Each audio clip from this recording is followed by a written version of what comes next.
כל השונה הלכות בכל יום מובטח לו שהוא בן העולם הבא. בעזרת השם, we're holding on Isru Chag, the 8th day of Sivan.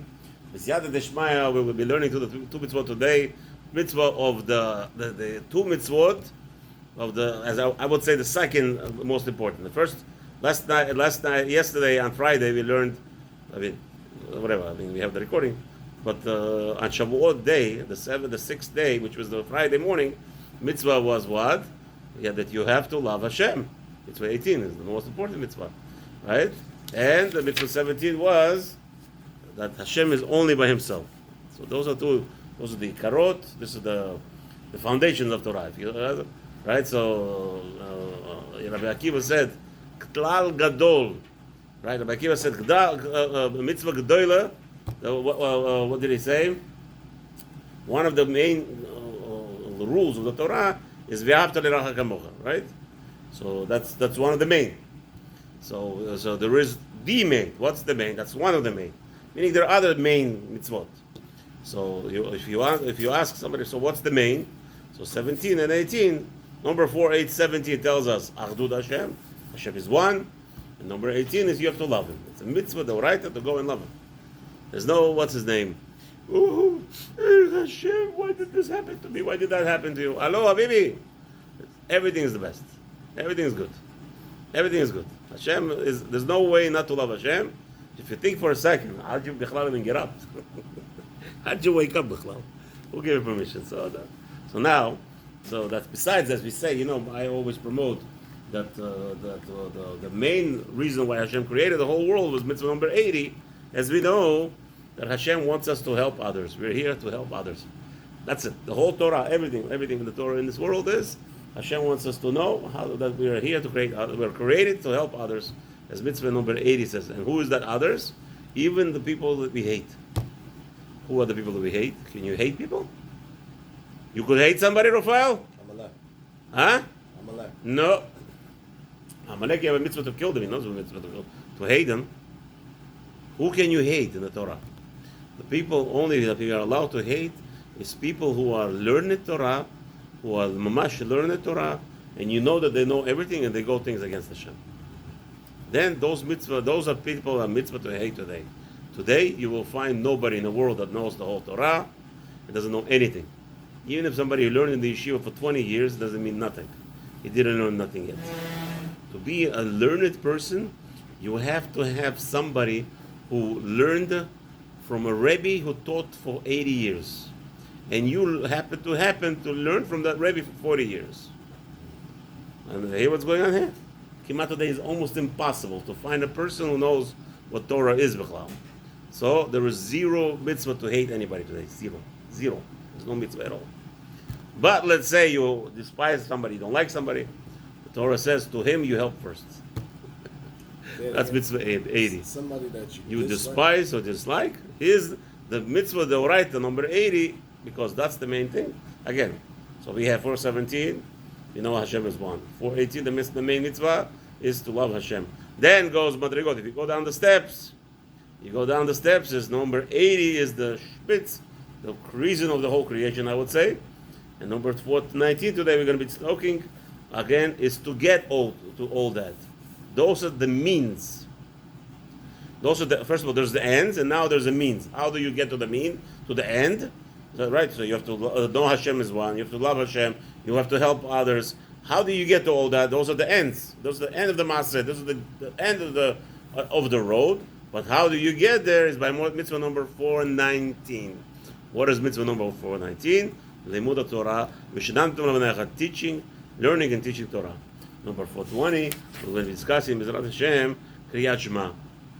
You're going to say, what's so important? How would I get to know Hashem, and how would I know how to help others? By saying Kriyat Shema? Yes.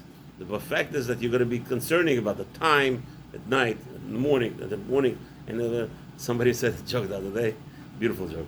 We're the only calendar in the world. The Jewish calendar writes seconds on the calendar. Right, minutes, forget about seconds even. We're the only calendar in the world that writes minutes on the calendar. What is all that for? It's to perfection. You want to be a perfect person, you have to monitor what you're doing, and that's part of בעזרת השם למצוות הספונסר today, לרפואה שלמה לכל חולי עם ישראל, ובכללם ליאור בן אהובה, יוסף בן מרים, משה בן מרים לידיה, ליבי בת רחלי, חיה בת לאה. Anybody? Today, giving thanks to Hashem for my daughter's safety, for her health. להודעת that Hashem saved Raphael's daughter, and for health, and אחר כך that get, For a bad car accident.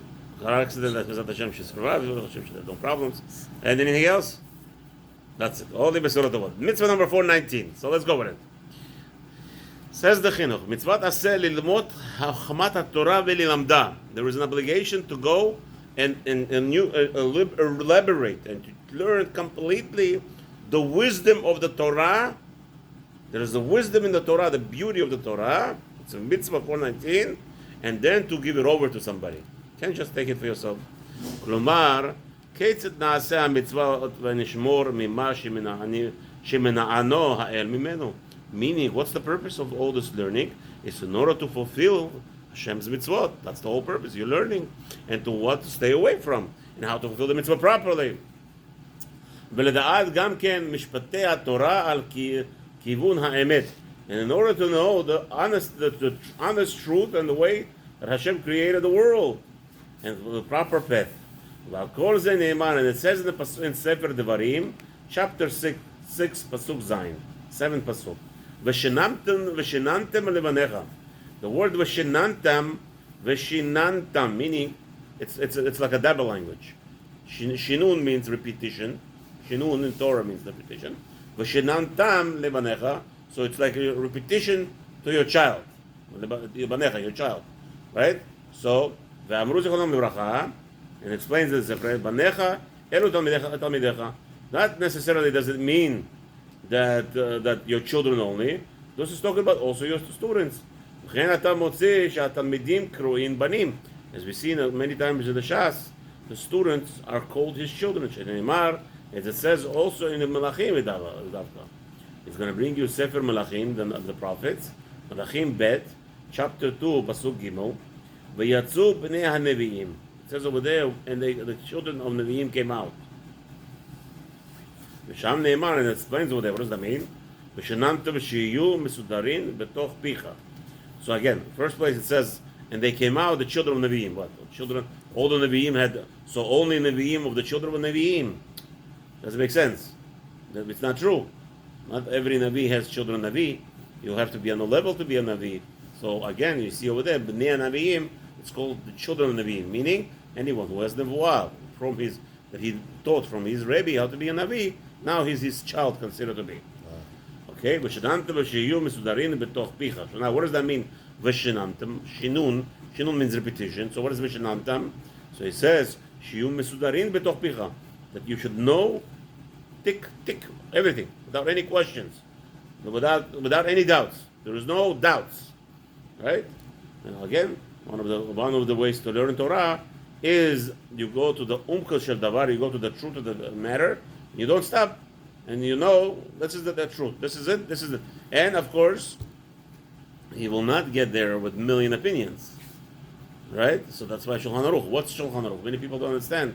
Shulchan Aruch is explaining to us how to learn Torah. And learning Torah means you come to the maskana.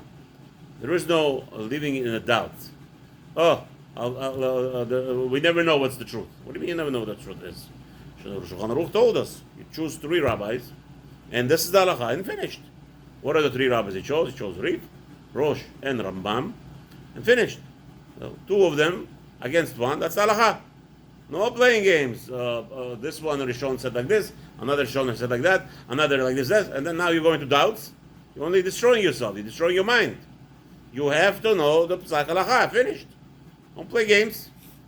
What's the problem? Why people are looking to live the life where they're gonna know, they're gonna find out this halacha, this, that.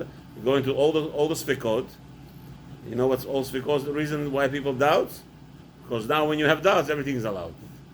People don't understand. It's a big Eitzarara. It's a big Eitzarara. It's good. You want to learn and you want to go into depth and you want to know 20 different Rishonim what they said. It's very nice. But you have to have your mindset to say, this is the Psak Halacha and finished. First, learn the Halacha.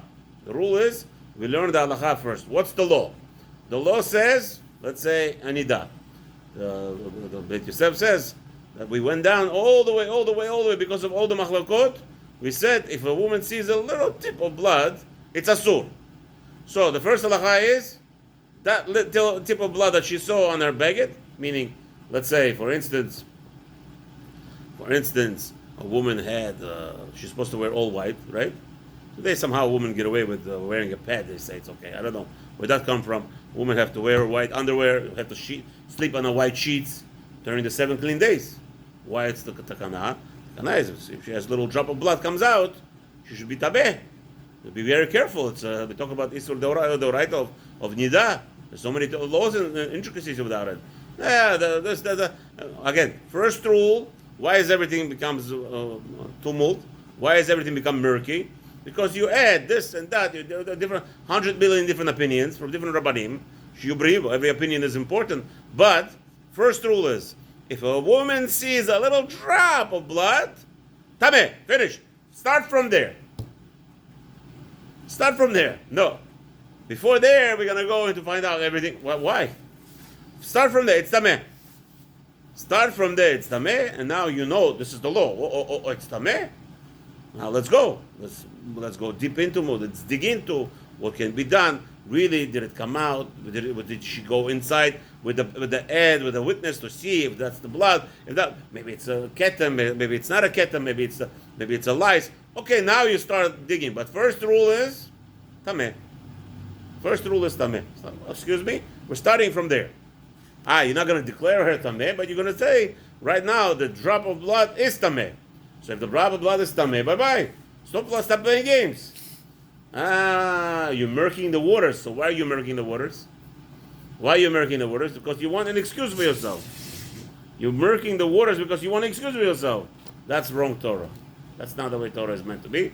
All right? We have to constantly. Again, there are so many intricacies of learning Torah. It's important, all the opinions, but bottom line is, Tzak halacha. This is the law. Finish. Is it Rabbanan? Is it Deoraita? Shmeoraita? Hello, Habibi. You call the rabbi, he gave you Psak halacha, bye-bye. Right? You have to know. Why are you calling the rabbi? Because you know you're in doubt. You're in doubt. Oh, good. So you're learning a little bit. That's good. Let's go. Now, when you ask the rabbi, when you're calling the rabbi on the phone, there's no learning anymore. You want to learn, you come to Bet Midrash, like over here right now, Baruch Hashem Tzadikim. I'm here since 5 o'clock in the morning. Ziyad Dishmaya. Could learn. Come, let's go learn. You call her up. There's no question. There's no learning anymore. There's no learning on the phone call. There's never learning.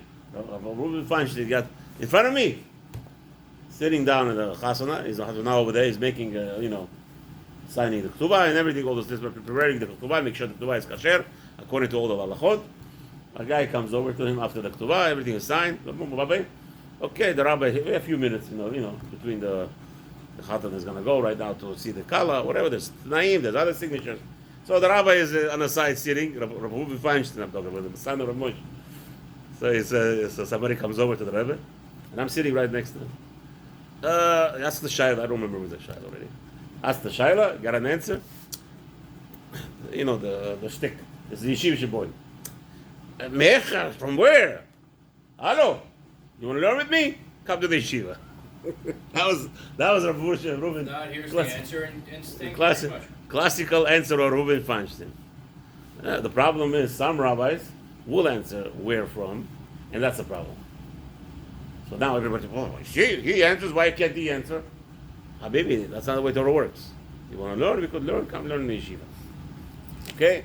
Now, there's so many intricacies. 419 over here, you have to teach, you have to learn yourself and teach your children. But again, the bottom line is not bilbul. Not bilbul. Not, I'm learning just to have, so I could have 20 different opinions in my mind, and now I'm going crazy, right? And now I don't know what's the truth. That's not what you're supposed to do. You could have 1,000 opinions in your mind, but you have to have no deviation of the halakha. What's the halakha? Finished. I was once in the community, Rahman al-Islam, and they were doing things, a little bit on a fishy side. And the guys tell me, Rabbi, but this is a normal, common thing in this neighborhood. People say one thing, really means something else. Not here, not in Hollywood. was mamish in a community. There is first rule is you're causing suffering to another community. Basically, there's one community that joined in another community and interjected and took places. The shul was limited, right? Another community was built. They were supposed to build their own shul. They didn't build their own shul, and then they were coming in, intruding into other shul. I said, Alacha, it's Odoraita. What's the Odoraita? Ona Advarim, you're causing pain to suffering to other people. You're going to their shul, you're going interject. They told you can't build a community right next to this community until you build your own shul. That was the agreement on the contract. You want to build a community? No problem. Build your own community. But you have to build a shul where people are going to daven. No. They didn't build a shul, and they went right into the big shul. I said, it's a Isur Doraita to daven in that shul. Chas v'shalom, you're not allowed to daven in that shul. So I took the neighbors, I said, what are you guys, crazy? Who gave me permission to do this? Rabbi, and they start throwing at me hundreds of different opinions. I said, that's what you're learning Torah for? This is what you're learning Torah for? How dare you? You're learning Torah so you could find a heter for your avera of which avera? Avera on the advarim. You're going in there and you're causing pain. By walking you in, you're causing isur doraita, you're causing harm. People are feeling back. Like, what do you mean? This guy's coming in with, that was the agreement. You build a community, you build homes over here, build yourself a shul. Why are you intruding into our shul? There's no room for you. Again, if you look for heterim, you always find heterim, but that's not the Torah meant. The Torah meant you have to learn psak halacha. והעבר הזה ולא לימד את בנו תורה עד שידע לקרוא בספר תורה ויבין פירוש הכתובים בפשטן. And if any person who doesn't teach his son properly how to learn Torah, ביטל עשה זה. A person has transgressed, he nullified this mitzvah 419. וכן, כל מי שיש סיפק בידו ללמוד משום צד, הוא בכלל עשה זה, ועונשו גדול. Now, anyone who is able to learn Torah, yeah, Baruch Hashem, a beautiful midrash, come in and learn. You have plenty of time to learn. There's so many books, different languages. Go and learn. Today, there is no explanation why a person doesn't learn. I'm working. What are you working for? For the mortgage. What are you working for? To take your wife on vacations all day. What are you working for? Shalom Bayit. There's a Shalom Bayit. What Shalom Bayit? Go to learn. In the morning, Balabatim tell me, Rabbi, I have to go to work. At night, come learn. No, I have to go to Shalom Bayit. Shalom Bayit? If your wife knew that she has no Olam Haba, she has zero Olam Haba, if you're coming to make her happy, a little bit, me time with my wife, if she knew that this is causing her to go to hell, she'll send you right back to the yeshiva. She ain't got no Olam Haba. Woman has zero Olam Haba. If she is not forcing her husband to go to learn, in the morning an hour minimum, and in the night 1 hour minimum. Go learn. Forget about my time. My time is Shabbos time. I don't know. Figure out my time. There's plenty of time. Don't go to shul on Shabbos for 3 hours to daven in a shul if your wife is so crazy. That is okay. You ask me, somebody's going to tell me, if you're going to learn in the yeshiva at night 1 hour, and in the morning an hour, and then you're going to tell you, Rabbi Sofer said, don't go to shul for 3 hours on Shabbat Shacharit, and you're going to do, as long as you're learning in the morning and at night, you're fine. I'll take that achrayut. I'll take that responsibility. But what's the it says? I have to go to shul for 3 hours. Go spend time with your wife on Shabbat morning. Mitzvah number 420. Mitzvot Kriyat Shema, Shacharit ve'Arvit. We have an obligation to read Kriyat Shema in the morning and at night. שנצטווינו לקרוא בכל יום ערבית ושחרית פסוק אחד מן התורה. It's the Oraita, according to that you must read at least one pasuk from the Torah. שבסדר זה, it says over there in דברים, chapter 6, פסוק ד' וזהו שמע ישראל, השם אלוקינו, השם אחד. This is the Oraita, those words. שמע ישראל, a person in the morning and at night has to say those words. ועל הפסוק הזה נאמר, and it says in this pasuk, ודיברת בם בשבתך ובשומך ובקומך. And it says in the Torah, in this pasuk, in this chapter 6, pasuk 7, that you should speak of them when you go to sleep and when you arise. ובא הפירוש על זה, and our sages explain in מסכת ברכות, page 10, עמוד ב', בשעה שבני אדם שוכבים, ובשעה שבני אדם עומדים. It's talking about when people go to sleep, when people go arise from the morning. וכך משמע להו לרבנן, שבשעה שבני אדם שוכבים תקרא כל הלילה עד שאלה עבוד השחר. The mitzvah of Kriyat Shema, fulfilling the mitzvah of Kriyat Shema from the time that people are sleeping, which means the whole night. So let's say you had a meal, right? Unfortunately, you had a meal maybe 1 hour before nightfall, right? And you were so tired you fall asleep. Again, according to Gemara, once it's nightfall, you're not allowed to have a meal. You have to go down and pray. But let's say you ate 1 hour before nightfall, before prayers time, and whatever it is, you got fall asleep. And now you woke up 3 o'clock in the morning. You get up and say Kriyat Shema. It's a mitzvah, you're going to miss it, right? But if you did it on purpose, let's say you know it's time to go to pray, but you have guests coming. Somehow it happened to be that always guests come in the evening when it's time to learn Torah or something, right? Or go to pray. He decides to spend time with his guests. Nothing wrong to be accepting guests. Today, it's not the same mitzvah. Mitzvah of Kabbalat Orchim is when there's nothing else to do, when there's no food, obviously there's a mitzvah. But just to entertain people on the cheshbon, on the account of the Torah, who gave you permission? I'm going to entertain people on the account of, instead of learning Torah, I'm going to entertain people. Who told you this is allowed? Where did that come from? No, there's a mitzvah d'oraita, the achnasat orchim. Take it easy. Don't tell us what's the mitzvah d'oraita. Again, you see, the guy took the Torah, mixed everything up. There's no psal kalacha. What kind of nonsense is this? Achnasat orchim, and there's no way to take care for these people. Out of towners, right? No, my neighbor is coming over, we're having a barbecue, and therefore I'm not going to learn Torah tonight because I'm doing Achnasat orchim. You're an idiot. You took Torah and you forbushed it for yourself. What kind of nonsense is this? The mashal, okay. So now the mitzvah is learning the whole night, and also during the day. Well, a second. What about? V'chen lo yishkab ad yuchal teref. Okay. The mashal kol shat shchiva ועוד שבני אדם חלוקים הם במדותם בעניין השכיבה. So again, so there's a concept of different times people go to sleep. יש מהם שאינם שוכבים עד חצי הלילה. Some people don't go to sleep until nightfall, until half a night passes, right? ויש עד סופה. And some go to sleep very late at night. They have a night shift, whatever. ויש ששוכבים מיד בתחילת הלילה. And some go to sleep like in the olden days, the farmers, right? The farmer would wake up 3 o'clock in the morning. He would go to sleep as soon as it became dark. Right? It became dark at 9 o'clock, he go to sleep. So at 3 o'clock, he's up already after 6 hours. ובני כן אמרו שזמן קריאת שמע בערבים בשעה שהכהנים מנסים לאכול בתרומתם. Therefore, the rabbis gave us a specific time to start to fulfill the mitzvah properly, right away. As soon as the Kohanim are allowed to go in, and again, Kohanim are very zrizim, they want to eat truma, right? So they want to be kvad, they fulfill the mitzvah, they will write it to eat truma, so they will do it right away. So right away, as soon as the sun sets down, and you have the 3 stars coming out, the Hainu, as soon as the stars come out, right away you fulfill the mitzvah. And the mitzvah is until the dawn. So today dawn was approximately 5, whatever, 5:10, 5:18. We have a general rule is 72 minutes. 72 minutes there. By Sfaradim, this is how I grew up. I grew up in Ashkenazi business. Ashkenazi business is 72 minutes, no matter what happens.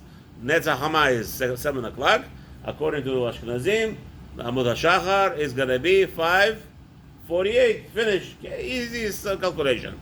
Sfaradim, they go into a whole calculation, which again, I studied it, and I'm not so, unfortunately, there's a big problem that I have with the limud of Sfaradim, because over there they're breaking down, basically they depend on the Netzach Hama and Shkiyah, but then they calculate from Amud HaShachar. So it's a whole big mishkabah, which is very hard for me to understand. Very hard for me to understand. Again, Abraham's time, very hard for me to understand. If you know how to explain it to me, please call me 718-314-7722, because I have a simple question. They tell me that we calculate the times, we have a 12-hour different time. The day is 16 hours, but it's still by us considered to be 12 hours. But when do you start counting it from? You start counting from Amud HaShachar till Shkiyah, but how do you know what Amud HaShachar is? You need to depend on the nets, right? So, but you don't know what time is Amud HaShachar unless you know what time is nets, and then you minus. So, but in order to, what bothers me is like this: Amud HaShachar, let's say it's 4 o'clock in the morning. Net Shkiyat HaChama is at 7. right? But how did Amud HaShachar is determined? You take from Amud HaShachar till Shkiyah, divide it into 12. Now you have time, and then minus hour and 12 minutes. Again, it's very simple math. But what bothers me is that in order to determine that Amud HaShachar is at 4 o'clock, you need nets. You have to know what time. You know what? No. Once you know the nets, everybody knows what time is sunrise. It's very easy to take calculation from computers. You have sunrise and you have sunset. That is known. So that's what Ashkenazim do. Ashkenazim is very simple by a method of Ashkenazim. You have sunrise. Again, it's not Ashkenazim. It's a Rishoni, but don't hold like what Mogen Avraham does. But anyway, so you have sunrise, sunset. So what we do is simple. You take the sunrise to sunset. You divide it into 12 minutes. Now you have understanding in 12 hours. Now you understand what our Jewish hour is. Okay. No, but we got to calculate from Amud HaShachar. But how did you get Amud HaShachar? Because of nets. But how did you? That's a whole big mishkabubu. Netzach Hamayim. That's the easiest. Ashkenazim is the. That's how I grew up. This is Psak Halacha and Ashkenazim. We do 72 minutes before Amud HaShachar. So Netzach Hamayim is 7 o'clock. Amud HaShachar, the sun dawn is automatically 5:48. Everybody's happy. It's a big discussion. I'm still trying to figure out by Magen Avraham. It's very confusing me, and therefore, if anybody could help me, please do so. B'Shorshei Mitzvah, everybody understand. Sh'aseh Hashem ezakot amu yeshikiblu alehem malchuto. Hashem wanted Am Israel to accept on themselves the yoke and the oath of Hashem's, the honor of Hashem, and understand you can't honor people unless you have somebody pushing you. Who are you pushing? Who is pushing you? Hashem. And if you can't get to that spitz, to that most highest level of service of Hashem, which is, we said, mitzvah number 80, of even helping your enemy first, you can't get there unless you know Hashem is in charge of this world. Unless you know that there is somebody who created this world, who you have an obligation to put the yoke of fear on you. And that's what Shema Yisrael is.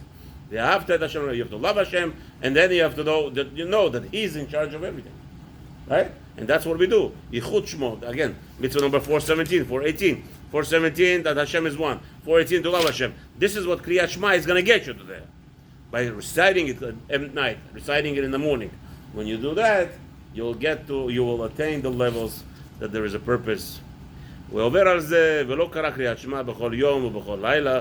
חס ושלום, a Jew grows up in his lifetime, never says קריאת שמע, not at night, not in the morning. שקבעו לחכמים, as our sages have established, right? We discussed about night time קריאת שמע, there's also daytime. קריאת שמע has to be said by a certain time, right? As we already know, Baruch Hashem. Now, Bitela says a person who doesn't fulfill any of those times, he is not fulfilling this mitzvah. והרמב"ן ז"ל מנה בחשבון המצוות קריאת שמע ביום מצווה אחת ובלילה מצווה אחת. Ramban argues on Rambam in this scenario. He says to Rambam, you're wrong. It says of the Torah, ufshov becha, when you go to sleep, ufkumecha, and when you arise, it's two different mitzvot. So Ramban will consider Kriyat Shema at night one mitzvah, and Kriyat Shema in the morning a second mitzvah. Rambam says no, with all due respect. If it is mana shel zeh, lo mana shel zo. Again, that so the excuse. Again, he says two things over there, very important. He says, Ramban says, again, one is in the evening, one is in the morning. So you see it's two different times. How can you calculate it as one mitzvah? So that's one question. I could answer that question in a second. Well, how can I answer that question? How can I answer that question that Ramban is wrong against Rambam? Very simple. It's one day. Night and the morning is one day. In the day starts at night. So night and day, it's one day. So Rambam will answer that question anytime. But Ramban, say, excuse me, Ramban, with all due respect, Rambam, I say it's one mitzvah because it's one day. So don't tell me it's two different times. That's one way. And then, v'zu ena me'akevet et zu. This you can so easily answer. Ramban says, wait a minute. What happens if you didn't say at night? So you should skip during the day? That's a good question. That I cannot push so easy. Right, listen to this. He's saying, that zelo ma'akev. If you didn't say at night, are you now patur from the day? No, you're still obligated in the morning. Since you're obligated at night, and if let's say it didn't say it in the morning, so you patur for the night? No. It doesn't matter. One is not related, he says. The fact that you could still say the mitzvah Kriyat Shema, and it's two different mitzvot. Ramban, it's a beautiful. That I can argue. That I cannot argue. But you hear what's going on here? You see the point? The nekudah, the point is, since one is not push off the other, it's a two separate mitzvot. That's lacharaba. Have a wonderful day.